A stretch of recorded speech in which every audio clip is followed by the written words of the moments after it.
পৰিলক্ষিত হয়। আৰক্ষীৰ উপস্থিতিতে এনে অবৈধ ব্যৱসায়ে প্ৰতিবাদকাৰী আৰু সংবাদকৰ্মীক দুৰ্ব্যৱহাৰ কৰাৰ অভিযোগে ঘটনাটিক অধিক ৰহস্যঘন কৰি তুলিছে। All boys are in central school. We are the teachers here.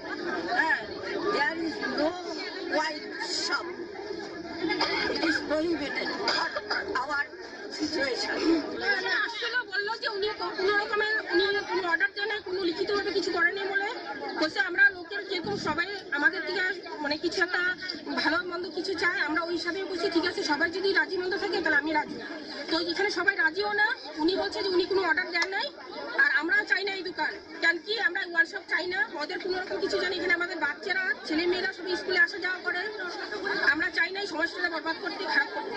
এই বিষয়ে কি বলবো, এখন তো একদম মেইন কথা হলো আমাদের যে ওয়ার্ড কমিশন আছে ওনার বিনা অনুমতিতে এটা খোলা হয়েছে, উনি আমাদের সাথে আছে বলে আমাদের সাথে সহযোগিতা করবে বলে উনি বলেছেন। এখন জানি না কতটুকু আমরা এটাতে সফলতা লাভ করবো। আমরা এটা ওনাদেরকে জানাচ্ছি যে মদের দোকানের যে মালিক বা যে মাটির যে মালিক ওনাদেরকে জানাচ্ছি আজকের মধ্যে যদি দোকানটা কোনো ধরনের ওনারা যদি কোনো ব্যবস্থা না করে আগামীকাল আমরা দোকানটাকে এটার বিষয়ে বলতেছি এটা বন্ধ করতে লাগবো, নাইলে বহুত অসুবিধা। আমাদের ছেলে মেয়েরা কেউ রাস্তা দিয়ে বেরিয়ে পারবো, আর ছোট ছোট ছেলেরা সবসময় মদ খেয়ে এগুলি ইসে করবো, এগুলো ঠিক না।